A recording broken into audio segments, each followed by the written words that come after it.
अमावस की वो रात किसी काली स्याही में डूबी हुई थी। आसमान का सीना चीर कर गिरती हुई बिजली की कड़कड़ाहट ने चंदनपुर गांव के सन्नाटे को एक खौफनाक चीख में बदल दिया था। ये गांव शहर की चकाचौंध से मीलों दूर घने जंगलों और उबड़ खाबड़ पहाड़ों की गोद में बसा था। यहाँ की हवाओं में एक अजीब सा भारीपन था, जिसे हवा भी यहाँ सांस लेने से डरती हो। 2 साल बाद आर्यन और उसकी पत्नी अनन्या अपने पुश्तैनी घर, जो अब एक घमा हवेली बन चुका था, वापस लौटे थे। बाहर मूसलाधार बारिश हो रही थी। पानी की बूंदें छत की खपैल पर ऐसे गिर रही थीं मानो हजारों कंकड़ एक साथ बरसाए जा रहे हों। कमरे के अंदर एक पुरानी लालटेन टिमटिमा रही थी, जिसकी रोशनी दीवारों पर नाचती परछाइयों को और भी डरावना बना रही थी। घड़ी की सुइयां ठीक 12 पर आकर रुक गई थीं। आर्यन, क्या तुम्हें भी ऐसा लग रहा है कि ये घर हमें पहचान नहीं रहा? 2 साल पहले जब हम यहाँ से गए थे, तब इन दीवारों में एक अपनापन था, लेकिन आज ऐसा लग रहा है जैसे हर कोने में कोई छिपा बैठा है और हमें घूर रहा है। अनन्या, तुम फिर शुरू हो गई। ये कोई हॉरर फिल्म का सेट नहीं है, हमारा अपना घर है। बस 2 साल से बन पड़ा था, इसलिए धूल और सीलन की गंध है। और रही बात डर की, तो बाहर जो तूफान मचा है उसकी वजह से खिड़कियां खड़खड़ा रही हैं। तुम बेवजह अपने दिमाग पर जोर डाल रही हो। थोड़ा पानी पियो और सो जाओ। अनन्या ने कुछ नहीं कहा, बस अपनी शॉल को और कसकर लपेट लिया। उसकी छठी इंद्री उसे बार बार चेतावनी दे रही थी। तभी हवा का एक तेज झोंका आया और कमरे की एकमात्र खिड़की जोर से खुली और फिर धड़ाम से बंद हो गई। लालटेन की लौ फड़फड़ाई और लगभग बुझने ही वाली थी कि अनन्या की चीख हलक में अटक गई। सन्नाटा फिर से छा गया, लेकिन इस बार वो सन्नाटा भारी था और तभी मुख्य दरवाजे पर दस्तक हुई। इतनी रात को इस तूफान में कौन हो सकता है? आर्यन, मत जाना, प्लीज दरवाजा मत खोलना। कौन हो सकता है? शायद गांव का कोई आदमी हो, किसी मुसीबत में फंसा हो।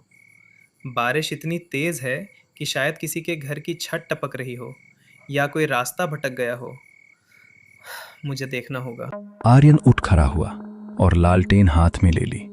अनन्या ने उसका हाथ पकड़ लिया। उसका हाथ बर्फ की तरह ठंडा था। नहीं, तुम समझ नहीं रहे हो। ये कोई इंसान नहीं है। मैंने बचपन में दादी से सुना था, जब तूफानी रात में हवा रोती है तो वो आती है लाल कंगन वाली।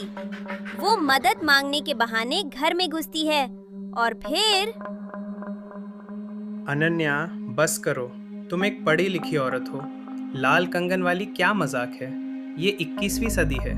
बाहर कोई भीग रहा होगा और तुम यहाँ कहानियां धड़ रही हो। मेरा हाथ छोड़ो। आर्यन ने अपना हाथ छुड़ाया और दरवाजे की ओर बढ़ा। उसके हर कदम के साथ लकड़ी का पुराना फर्श चरमरा रहा था। अनन्या अपनी जगह पर बुत बनी बैठी थी। उसकी नजरें दरवाजे पर गड़ी थीं। आर्यन ने दरवाजे की कुंडी पर हाथ रखा। लोहे की कुंडी ठंडी थी, बहुत ठंडी। उसने एक पल के लिए सोचा, फिर झटका देकर दरवाजा खोल दिया। दरवाजा खुलते ही हवा का एक बवंडर अंदर घुसा, जिसके साथ बारिश की बौछारें भी आ गईं। आर्यन ने लालटेन ऊपर उठाई और बाहर के अंधेरे को चीरने की कोशिश की। सामने कोई नहीं था। दूर दूर तक सिर्फ अंधेरा, बारिश और हवा में झूलते हुए पुराने बरगद के पेड़ थे। उनकी टहनियां ऐसे हिल रही थीं जैसे कोई राक्षस अपने हाथ फैलाकर उन्हें बुला रहा हो। अजीब है, अभी तो आवाज आई थी। शायद हवा की वजह से कोई लकड़ी दरवाजे से टकरा रही होगी। आर्यन दरवाजा बंद करने ही वाला था कि उसकी नजर जमीन पर पड़ी। चौखट के ठीक बाहर कीचड़ में सने हुए पैरों के निशान थे, लेकिन वो निशान अजीब थे, उल्टे थे, जैसे कोई दरवाजे की तरफ आया नहीं बल्कि दरवाजे से उल्टा पीछे गया हो। या शायद वो निशान इंसान के थे ही नहीं। एक सेन आर्यन की रीढ़ की हड्डी में दौड़ गई। उसने जल्दी से दरवाजा बंद किया और कुंडी लगा दी। कौन था? कोई नहीं था ना? मैंने कहा था ना आर्यन, वो छलावा है। हाँ, कोई नहीं था, शायद हवा थी। तुम सही कह रही थी। चलो अब सो जाते हैं। लेकिन उस रात नींद दोनों की आंखों से कोसों दूर थी। बाहर तूफान चीखता रहा और अंदर खामोशी। लेकिन घर के ऊपरी माले से, जो सालों से बंद था, कभी कभी किसी के चलने की आवाज आ रही थी। भारी पायल पहनकर चल रहा हो। आर्यन इसे वहम मानकर लेटा रहा, लेकिन अनन्या जानती थी कि आज रात हवेली में वे दोनों अकेले नहीं हैं। अगली सुबह सूरज तो निकला, लेकिन बादलों की धुंध ने उसे ढक रखा था। गांव में अजीब सी उदासी छाई हुई थी। कीचड़ भरे रास्तों पर चलते हुए आर्यन गांव की चौपाल की तरफ बढ़ा। अनन्या ने उसे जाने से मना किया था, लेकिन आर्यन के मन में कल रात की घटना और उन उल्टे पैरों के निशानों ने एक सवाल खड़ा कर दिया था। चौपाल पर गांव के कुछ बुजुर्ग हुक्का गुड़गुड़ा रहे थे। माहौल गंभीर था। कल रात की बारिश सामान्य नहीं थी। बादलों की गरज में उसका रोना सुनाई दे रहा था। परसों बाद ऐसी काली रात आई है। आर्यन ने यह सुना और उनके पास जाकर खड़ा हो गया। शंभू काका की उम्र 80 के पार थी। चेहरा झुर्रियों से भरा, लेकिन आंखों में एक अजीब सी चमक थी। शंभू काका प्रणाम। आप किस उसके रोने की बात कर रहे हैं? और कल रात हमारे दरवाजे पर किसी ने दस्तक दी थी। जब मैंने खोला तो कोई नहीं था। आर्यन की बात सुनते ही वहां बैठे सभी लोगों के हाथ रुक गए। हुक्के की गुड़गुड़ाहट बंद हो गई। सबने एक दूसरे को देखा, जैसे किसी अनहोनी की पुष्टि हो गई हो। शंभू काका ने धीरे से अपना सिर उठाया और आर्यन की आंखों में देखा। उनकी नजरों में दया और डर दोनों था। तूने दरवाजा खोला था बेटा, तूने बहुत बड़ी गलती कर दी। हम डर रहे थे कि शहर से तुम दोनों का आना कहीं इस सोए हुए शराब को जगा न दे, और वही हुआ। वो दस्तक किसी इंसान की नहीं थी, वो रागिनी की थी। मंजरी कौन रागिनी? काका, आप लोग पहेलियां मत बुझाइए। मुझे साफ साफ बताइए कि इस गांव में चल क्या रहा है। कल रात मुझे मेरे घर की छत पर पायल की आवाज़ें सुनाई दी। दरवाजे पर दस्तक हुई। क्या ये कोई शरारती तत्व का काम है? शरारती तत्व? काश ऐसा ही होता आर्यन। तू शहर में रहा है, इन बातों को अंधविश्वास मानेगा, लेकिन सच ये है कि रागिनी शरारत नहीं करती, वो शिकार करती है। वो इसी मौके का इंतजार कर रही थी कि कोई हवेली में वापस आए। आर्यन भैया, आपको याद नहीं होगा, आप बहुत छोटे थे। उस हवेली के पीछे जो पुराना सूखा कुआं है, जिसे अंधा कुआं कहते हैं, सारा राज वही दफन है। मुझे याद है वो कुआं। पिताजी ने हमेशा वहां जाने से मना किया था। लेकिन क्यों? आखिर रागिनी है कौन और उसका मेरे घर से क्या लेना देना है? शंभू काका ने एक लंबी सांस ली। अब वो जो कहानी सुनाने जा रहे थे, वो गांव के इतिहास का सबसे काला पन्ना था। बात आज से 50 साल पुरानी है। ये गांव तब खुशहाल था। रागिनी इसी गांव के जमींदार की इकलौती बेटी थी, बेहद खूबसूरत, जैसे साक्षात देवी। उसे नृत्य का बहुत शौक था। उसके पैरों में जब घुंघरू बनते थे तो पूरा गांव मंत्रमुग्ध हो जाता था। लेकिन उसकी खूबसूरती ही उसकी दुश्मन बन गई। गांव में एक तांत्रिक आया था जिसका नाम था घोरानंद। उसकी बुरी नजर रागिनी पर पड़ गई। वो उसे हासिल करना चाहता था, लेकिन रागिनी ने उसे ठुकरा दिया। काका की आवाज भारी होती जा रही थी, जैसे वो उस मंजर को अपनी आंखों के सामने दोबारा देख रहे हों। हवा और तेज हो गई थी और दिन के उजाले में भी एक अजीब सा अंधेरा महसूस हो रहा था। उस तांत्रिक ने बदला लेने की ठानी। एक तूफानी रात, बिल्कुल कल जैसी रात थी। उसने रागिनी को धोखे से उसी हवेली के पीछे वाले कुएं के पास बुलाया। वहां उसने रागिनी के साथ जबरदस्ती करने की कोशिश की। अपनी आबरू बचाने के लिए रागिनी ने उस गहरे काले कुएं में छलांग लगा दी। मरते वक्त उसकी आंखों में आंसू नहीं, खून उतर आया था। उसने गिरते गिरते श्राप दिया था कि जिस तरह वो तड़प कर मरी है, ये गांव भी कभी चैन से नहीं सो पाएगा। और ख़ास तौर पर वो हवेली जहां उसका परिवार रहता था, वो वीरान हो जाएगी। और उसी रात तांत्रिक घोरानंद भी पागल होकर उसी कुएं में गिर गया था। लोगों का कहना है कि रागिनी की आत्मा ने उसे खींच लिया था। तब से हर अमावस और तूफानी रात को वो कुएं से बाहर आती है। उसे लगता है कि उसका दूल्हा उसे लेने आया है। जो भी दरवाजा खोलता है वो उसे अपने साथ कुएं में ले जाती है। ये सब बस एक कहानी है। किसी ने आत्महत्या की होगी, ये दुखद है, लेकिन इसका मतलब ये नहीं कि वो भूत बन गई। आप लोग मुझे डराना बंद कीजिए। मैं जाकर उस कुएं को देखूंगा। मैं साबित कर दूंगा कि वहां कुछ नहीं है सिवाय पुराने पत्थरों और कचरे के। आर्यन गुस्से में वहां की गांव वाले उसे बेवकूफ बना रहे हैं। विज्ञान के युग में ऐसी बातें नामुमकिन। लेकिन जैसे ही वो मुड़ा, शंभू काका ने पीछे से जोर से आवाज दी, आर्यन रुक जा। उस अंधे कुएं के पास जाने की गलती मत करना। वो प्यासा है। बरसों से उसने किसी का खून नहीं चखा है। तू दरवाजा खोल चुका है। उसने तुझे देख लिया है। अब अगर तू उसके इलाके में गया तो भगवान भी तुझे नहीं बचा पाएगा। आर्यन ने उनकी बात को अनसुना कर दिया और तेज कदमों से अपने दोस्त रोहन के घर की तरफ बढ़ा। रोहन उसका बचपन का दोस्त था और गांव में ही रहता था। आर्यन ने तय किया कि वो आज रात ही उस कुएं की सच्चाई का पता लगाएगा। रोहन थोड़ा डरपोक था, लेकिन आर्यन के दबाव के आगे उसे झुकना पड़ा। शाम होते होते फिर से काले बादल घेर रहे। ऐसा लग रहा था जैसे आसमान फिर से रोने की तैयारी कर रहा है। आर्यन और रोहन हाथों में टॉर्च और कुछ औजार लेकर हवेली के पिछवाड़े की तरफ निकले। हवेली के पीछे का हिस्सा घने जंगल से ढका हुआ था। झाड़ियां इतनी ऊंची थीं कि रास्ता भी नहीं दिख रहा था। और वहां उन झाड़ियों के बीच एक पुराना जजर चबूतरा दिखाई दिया। अंधा कुआं। आर्यन भाई, अभी भी वक्त है, वापस चलते हैं। देखो यहाँ की हवा कितनी ठंडी है। और क्या तुम्हें वो महक आ रही है? सड़े हुए फूलों की महक। रोहन सही कह रहा था।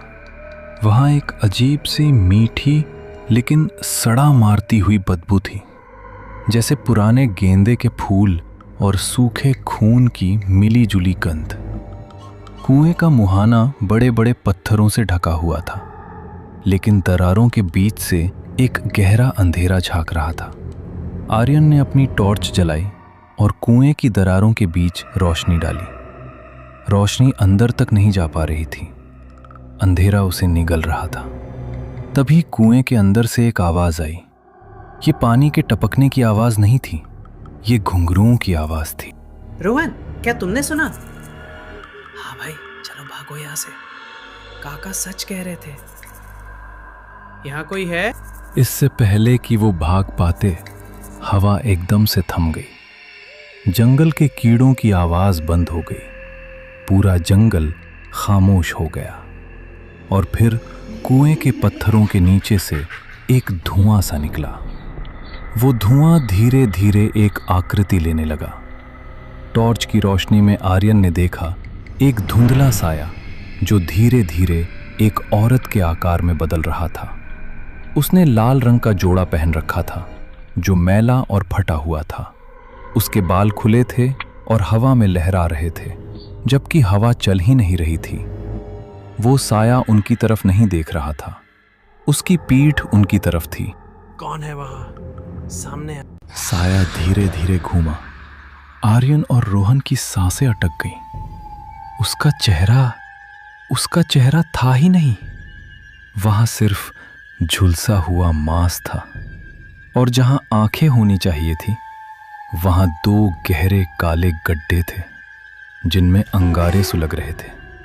लेकिन सबसे डरावनी थी उसकी मुस्कान, कानों तक फटी हुई एक शैतानी मुस्कान। भागो आर्यन! रोहन मुड़ा और पागलों की तरह जंगल की तरफ भागा। आर्यन के पैर जैसे जमीन में जम गए थे। वो आकृति जमीन से थोड़ा ऊपर उठी और आर्यन की तरफ बढ़ने लगी। उसके गले से एक आवाज निकली जो किसी इंसान की नहीं बल्कि सूखी पत्तियों के रगड़ने जैसी थी। रागिनी, तुम वापस आ गए? ये सुनते ही आर्यन का सम्मोहन टूटा। उसने पूरी ताकत लगाकर दौड़ लगाई। झाड़ियां उसके कपड़ों को फाड़ रही थीं, कांटे उसके चेहरे को छील रहे थे, लेकिन वो रुका नहीं।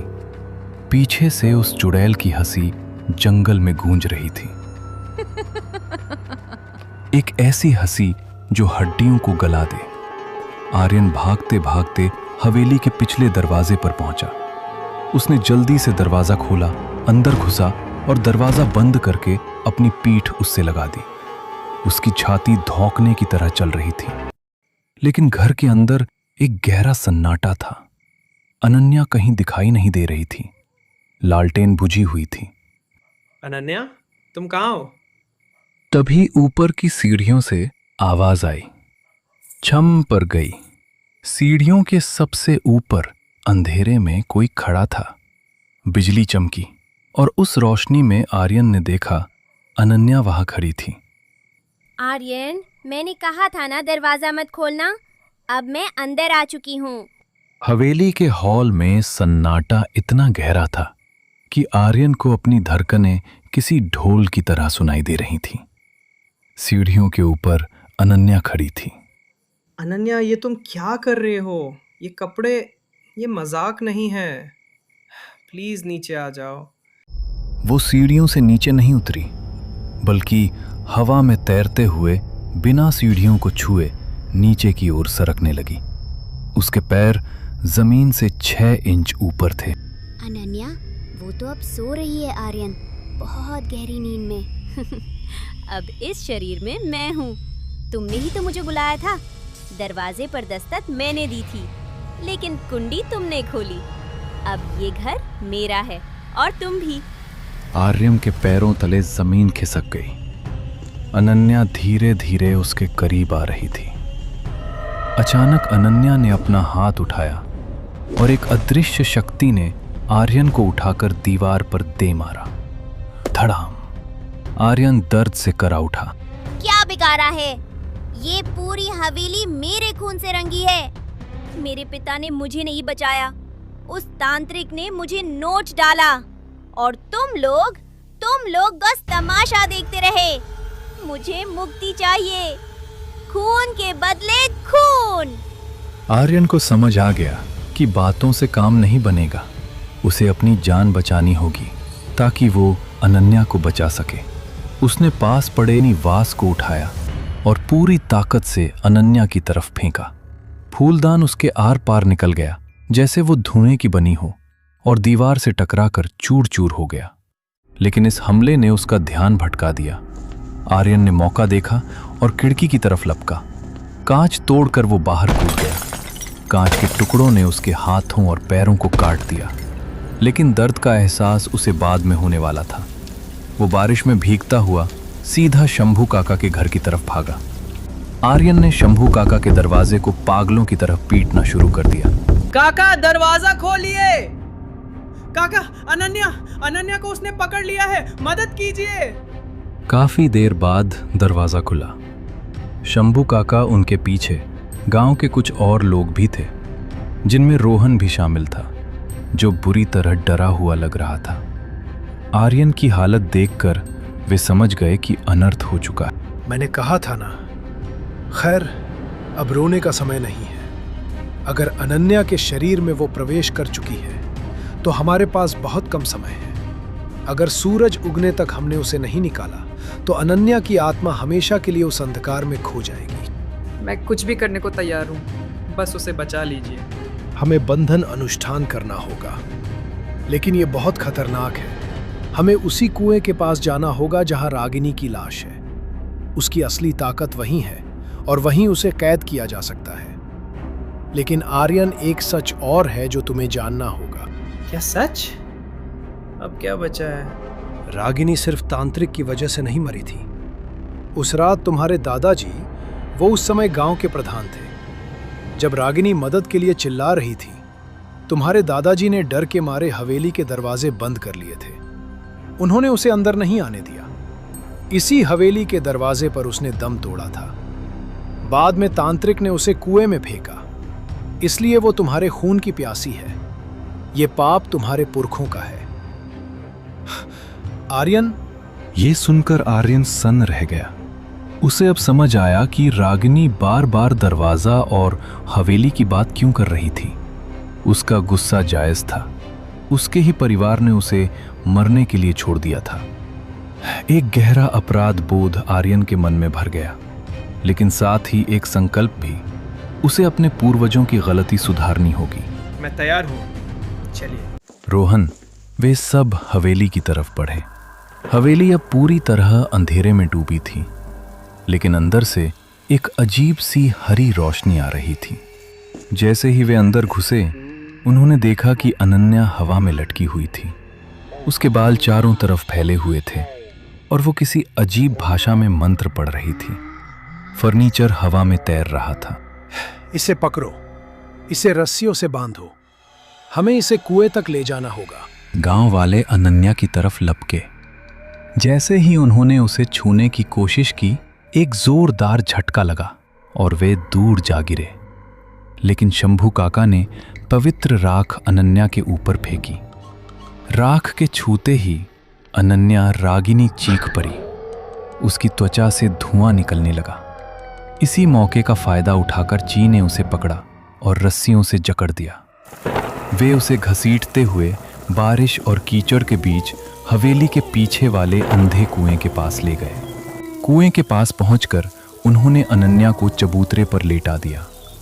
शंभू काका ने कुएं के चारों ओर लाल धागे का एक घेरा बनाया और मंत्रोच्चारण शुरू कर दिया। ओम ह्रीम क्लीम चामुंडाय विच्चे बंध्यामी बंध्यामी। जैसे जैसे मंत्र तेज होते गए, कुएं के अंदर का पानी उबलने लगा। कुएं से काले धुएं के गुबार निकलने लगे जो आकृतियां बना रहे थे। आर्यन, मुझे मत मारो, मैं तुम्हारी अनन्या हूँ, देखो मुझे। एक पल के लिए आर्यन का दिल पिघल गया। वो अनन्या की आवाज थी। उसका चेहरा भी सामान्य हो गया था। वो रो रही थी। आर्यन आगे बढ़ा। रुक जाओ आर्यन, ये छलावा है, ये अनन्या नहीं है। अगर तुमने उसे खोल दिया तो हम सब मारे जाएंगे। आर्यन ठिठक गया। तुम मेरी पत्नी नहीं हो, निकल जाओ उसके शरीर से। मैं वापस आऊंगी, ये खत्म नहीं हुआ है, मैं वापस आऊंगी। धुआं पूरी तरह कुएं में समा गया। शंभू काका ने तुरंत एक भारी पत्थर पर तावीज रखकर कुएं के मुंह को हमेशा के लिए बंद कर दिया। अनन्या, अनन्या, आँख खोलो। अनन्या ने धीरे धीरे आंखें खोली। उसकी आंखें अब सामान्य थीं, भूरी और प्यारी।